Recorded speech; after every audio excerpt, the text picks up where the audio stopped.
Bonsoir, ravi de vous retrouver sur 8 Mont Blanc pour ce premier journal de la semaine. Nous sommes le lundi 10 mars 2025, il est 18 h. Sans plus attendre, les titres à la une de l'actualité ce soir.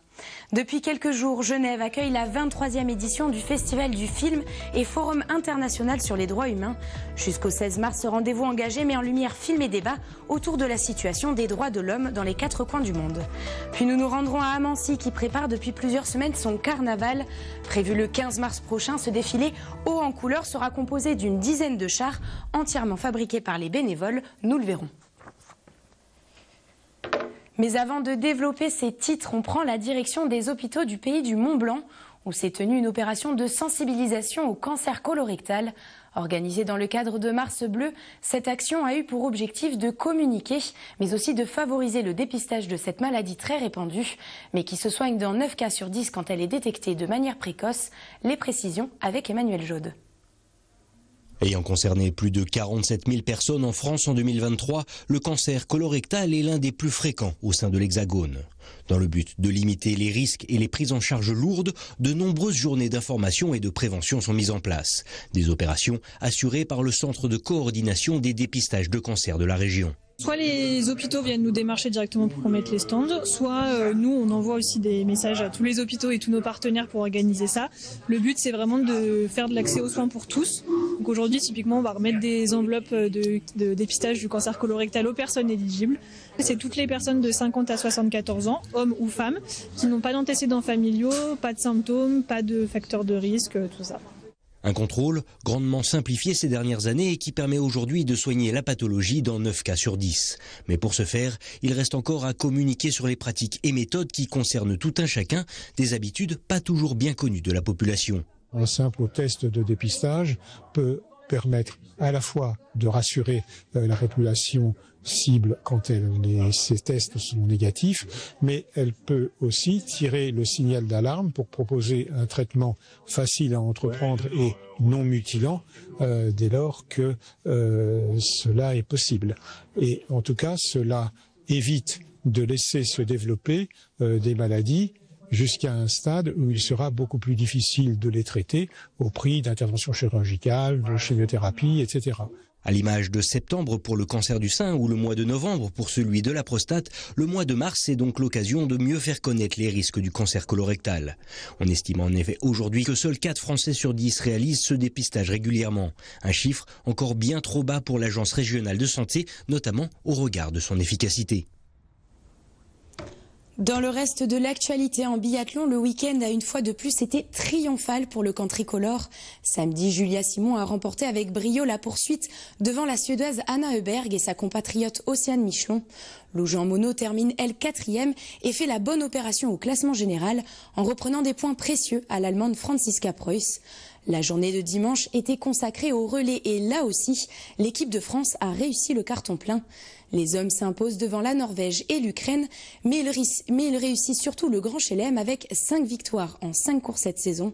Même issue pour le relais féminin, avec un succès des Françaises devant la Norvège et l'Allemagne. Sans surprise, les deux équipes remportent les petits globes de cristal de la spécialité.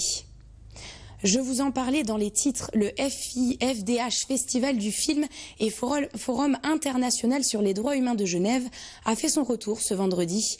Pour cette 23e édition, une 60aine de réalisations sont projetées pendant 10 jours, toutes mettant en lumière des hommes et des femmes qui se battent pour leurs droits.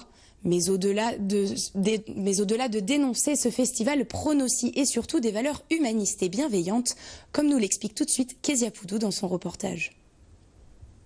Le pouvoir de faire rire, de faire pleurer, de questionner, de réconforter, mais également d'éveiller. La force du 7e art n'est plus à démontrer et le Festival du film et Forum international sur les droits humains de Genève a décidé d'en faire un allié pour la préservation de la liberté individuelle. On est chaque jour plus indignés face à la montée de l'extrême droite qui va de pair avec le recul des droits des femmes, des minorités, en déni de la science et j'en passe. Donc on pense que cette colère, elle est motrice et elle est saine parce qu'on n'a pas envie de s'habituer en fait à ce qu'on voit et ce qui pollue un petit peu l'espace politique ou médiatique. Mais d'un autre côté, on pense aussi mettre en avant une partie de solutions. Et l'une des solutions qu'on propose, C'est la notion de tendresse, mais c'est plutôt l'idée du soin, je veux dire, le soin qu'on porte aux uns, aux autres, à la planète. Et aussi l'idée de se rassembler, de faire communauté, de décrypter cette actualité ensemble et essayer de trouver des solutions collectives. Table ronde, projection ou rencontre, 162 événements composent cette 23e édition, voulue entre colère et tendresse. Les droits des femmes et des minorités est en première ligne, mais les différents conflits qui persistent dans le monde sont également abordés, comme la résilience des Libanais, la force des Afghanes ou encore la guerre civile au Soudan, notamment dans Khartoum. Qui a été réalisé par un collectif de cinéastes soudanais et soudanaises et qui est vraiment très très impressionnant, que ce soit sur le fond parce que c'est un sujet qui est très actuel, mais aussi sur l'inventivité dont ils et elles ont dû faire preuve au niveau de la forme, parce que le conflit a fait que le film a changé de format lui-même. Débuté vendredi dernier, ce festival s'étale sur 10 jours et se termine donc le 16 mars prochain avec la projection des films primés. La photographe mexicaine Lubia Lazo fait partie du jury cette année. Elle a également été sélectionnée pour les affiches de cette édition. Des portraits fleuris qui abordent les notions de mémoire et d'identité. J'essaye d'étudier comment ces petites plantes évoluent, s'adaptent, se transforment, bougent, comment elles bougent en lien avec les humains, avec les animaux, d'un territoire à un autre, et comment certaines des plantes avec lesquelles je travaille sont considérées comme autochtones jusqu'à ce que nos recherches montrent qu'elles viennent d'ailleurs et qu'elles se sont adaptées et réappropriées ces lieux. En fait, je suis très intéressée par les thèmes portant sur la biologie, essayant de les relier aux hommes, à la vie et à la compréhension humaine, et de comment nous nous sommes adaptés finalement de la même façon. Une soixantaine de films, de documentaires et de courts-métrages vont donc être diffusés dans différents lieux à Genève, comme à la maison communale de Plainpalais et le cinéma du Grutli. On termine ce journal sur une note colorée. Chaque année, c'est une véritable tradition en France. À l'occasion du carnaval, plusieurs villes et communes vivent au rythme des fanfares et des défilés le temps d'une journée. Si à Annecy, le carnaval vénitien s'est tenu ce week-end, celui d'Amancy va lui avoir lieu ce samedi 15 mars. Organisé par le comité des fêtes locales, le défilé verra une dizaine de chars animer les rues. Des chars qui ont été confectionnés avec soin par des bénévoles depuis plusieurs semaines. Regardez.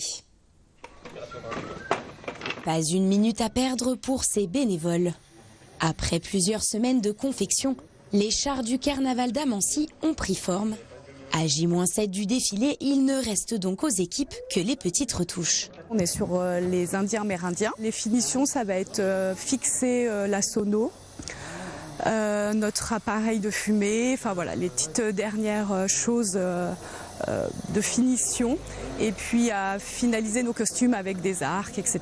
Et puis passer un bon moment avec mes bénévoles. Des bénévoles qui ont d'ailleurs tous les âges. Même les plus petites mains ont répondu présentes ce samedi matin pour peaufiner les détails. Je suis en train de faire des attrape-rêves pour mettre au porte-gobelet sur le char indien 2025. J'ai décidé de prendre des plumes roses et violettes pour mettre les rêves, les bons rêves qui passent et les cauchemars dans la toile d'araignée. Char indien, mais aussi astronautes, Far West ou encore gendarmes de Saint-Tropez. Chaque année, le cortège s'étoffe. Pour cette 30e édition, 13 chars confectionnés par les associations de parents d'élèves et le comité des fêtes vont défiler.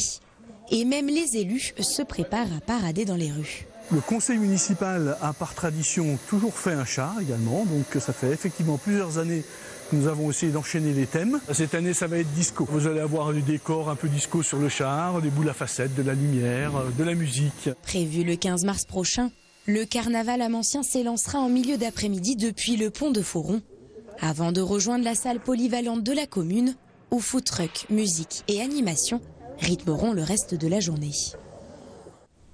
Nous sommes arrivés au terme de ce journal. Merci d'avoir suivi l'information sur notre antenne. Et bien sûr, merci à toute l'équipe pour son travail. Vous le savez, dans quelques instants, Thierry Paul me prend le relais pour vous donner les nouvelles du temps. Quant à moi, je vous dis à demain, même heure, pour un nouveau point sur l'actualité locale. Excellente soirée sur 8 Mont Blanc.